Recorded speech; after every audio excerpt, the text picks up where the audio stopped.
नमस्कार। जया तंत्र मंत्र केंद्र में मैं आप सबका हार्दिक स्वागत एवं अभिनंदन करता हूं। आयुर्वेदिक औषधियाँ आपसे डायरेक्ट मनुष्य की भाषा में बात करेंगी, अपने बारे में बताएंगी कि हम किस काम में आएंगे। ऐसी साधना भेष जेष विद्यापति की साधना यूट्यूब पर पहली बार, जिसके लिए आपको हमारा वीडियो अंत तक देखना पड़ेगा। यदि आपने हमारा चैनल अभी तक सब्सक्राइब नहीं किया है तो तुरंत लाल वाली बटन दबाओ और घंटी बजा दो। कोई शुल्क एवं चार्ज नहीं कटेगा। आप हमारे वीडियो को फेसबुक पर, व्हाट्सएप पर, ट्विटर अकाउंट के माध्यम से और इंस्टाग्राम पर अधिक से अधिक शेयर करें। लाइक और कमेंट करना भी आपका धर्म है। दुनिया में जिसका कोई नहीं, मैं उसका हूँ। अगर आपको अपनों ने धोखा दिया है, यदि आपको परायों ने धोखा दिया है, तो आप एक बार मुझे अवश्य आजमाएं। हमारा मोबाइल नंबर है 9305 63 71 73। इसी नंबर पर संपर्क करें। हमसे बात करने का टाइम दोपहर 12 बजे से 2 बजे के बीच का है। यदि आप सच्चा, पवित्र, निस्वार्थ दिव्य प्रेम पाना चाहते हैं अथवा देना चाहते हैं तो आपका स्थान मेरे लिए मेरे प्राणों से भी करोड़ों गुना ऊपर है। मैं राष्ट्रीय अध्यक्ष कृष्णा दल आप सबसे निवेदन करता हूं, यदि आप मानवतावादी हैं अथवा आप सनातनी हैं तो मुझसे ज़रूर जुड़ें। अगर आप में योग्यता हुई तो मैं आपको पदाधिकारी भी बनाऊंगा अपने संगठन कृष्णा दल में।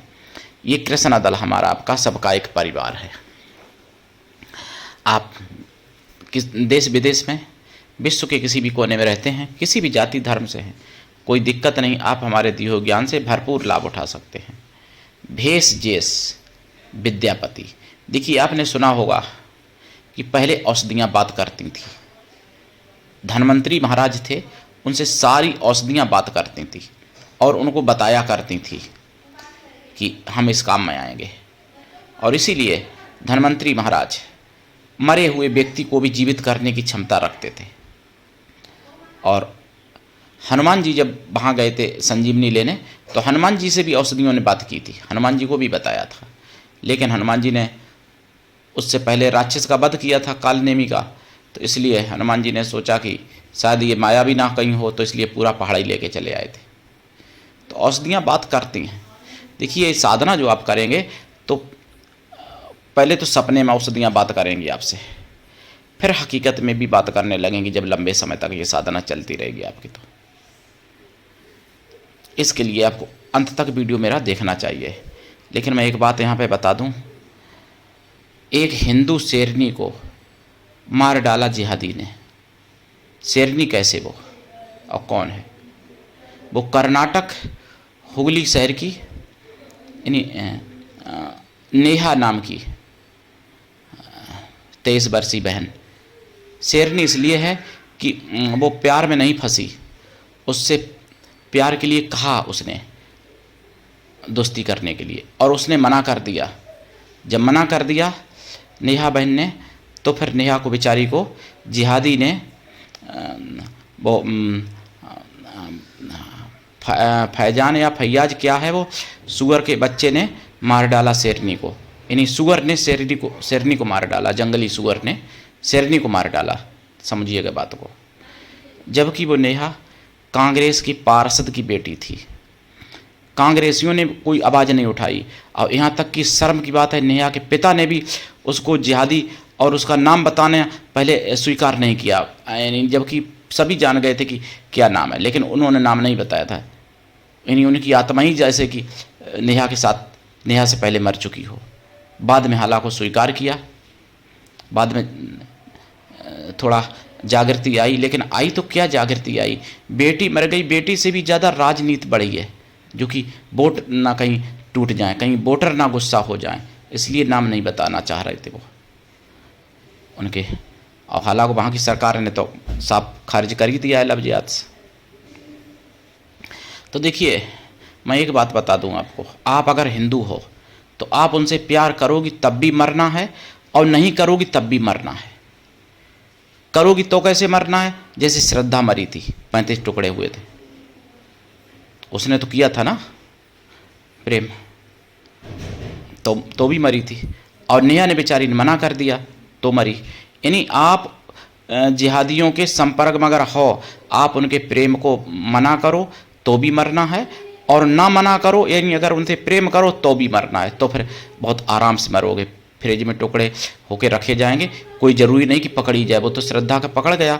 ना जाने ऐसी कितनी 35 टुकड़े और 45 टुकड़े होते होंगे कितनी के भारत में, उनका कोई नहीं जान पाता। लावारिस लाशें जो लेडीज़ों की मिलती हैं इक्का दुक्का कहीं ना कहीं जगह जगह, तो वो ऐसे ही जिहादियों के द्वारा मारी हुई मिलती हैं। तो जिहादी हर जगह हैं, चाहे ट्रेन हो, बस हो, मॉल हो, मार्केट हो कोई, या आपके आस पड़ोस में भी हो सकता है कोई। तो अपनी सुरक्षा स्वयं करें। अगर आपको वास्तव में सच्चा प्रेम करना है तो जिहादियों से दूर रहें, हिंदू को अपनाएं, हिंदू से प्रेम करें। अगर लंगड़ा भी होगा कोई, आँख के से नेत्रहीन भी होगा, या काना भी होगा एक आँख से, या कोई हाथ से विकलांग भी होगा, या कोई पागल भी होगा, तब भी आपको ऐसे शैतानी तरीके से तो नहीं मारेगा जैसे श्रद्धा को मारा, जैसे नेहा को मारा, और ना जाने कितनी मारी गई अभी तक, बहुत लोग मारी गई। तो ऐसे मारेगा नहीं आपको। प्रेम तो वो होता है कि हमारा प्रेम जहाँ भी रहे खुश रहे।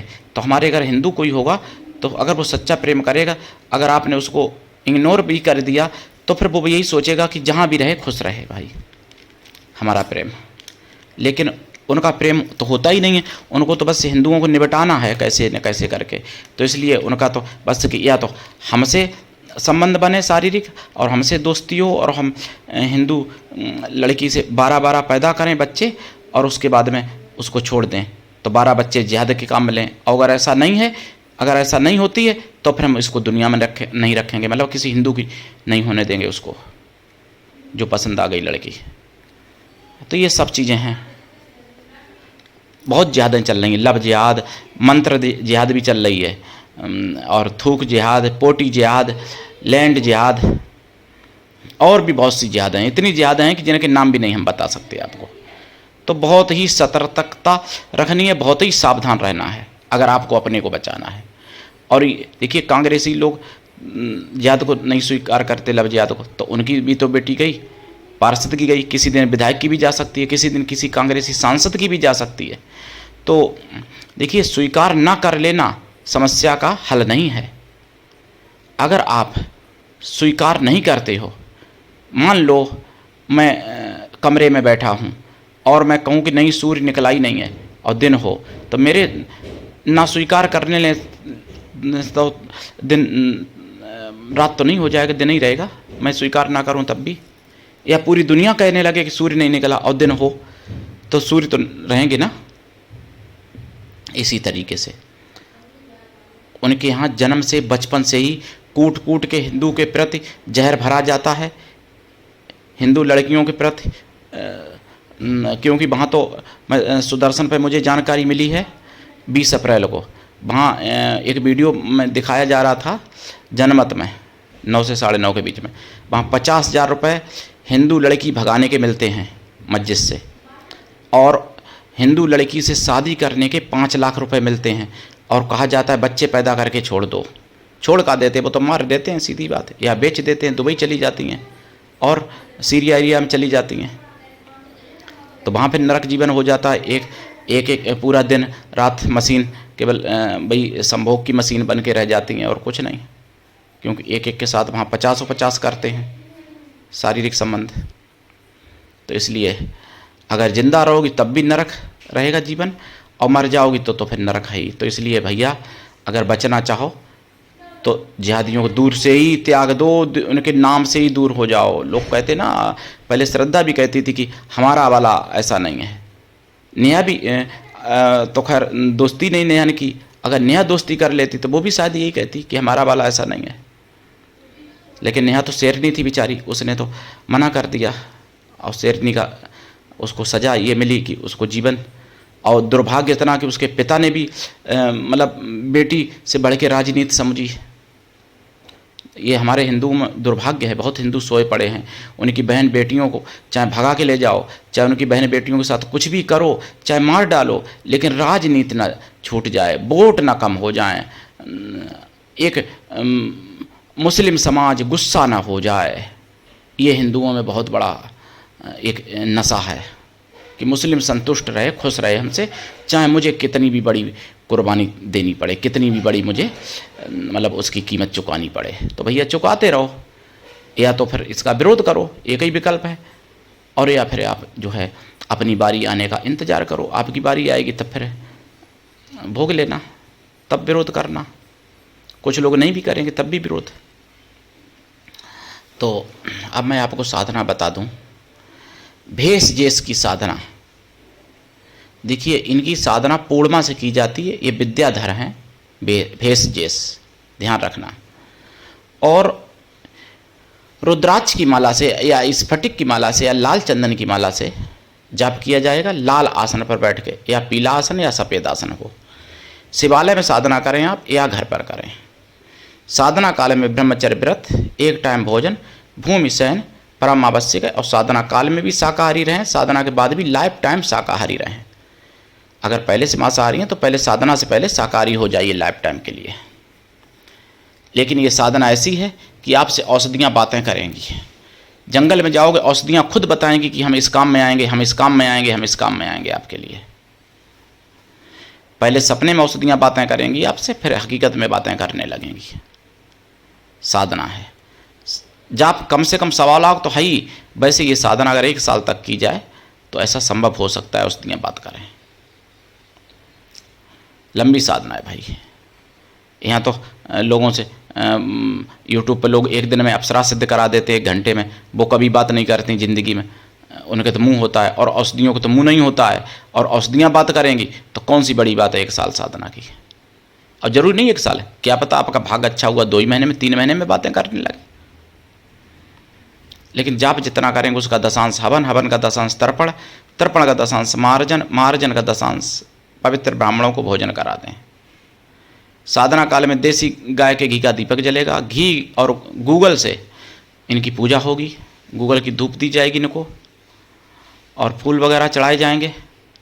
साधना बहुत सात्विकी है। मंत्र भी मैं बता देता हूँ। मंत्र तो वैसे इनके कई हैं, लेकिन एक मंत्र मैं यहाँ पे बता देता हूँ। ओम नमो भेष जेस वनस्पति ज्ञाने में देहि।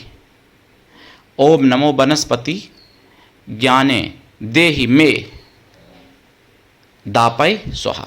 ध्यान से समझिएगा। ओम नमो भेष जेस वनस्पति ज्ञाने देहि में दापय स्वाहा, यही मंत्र है इनका।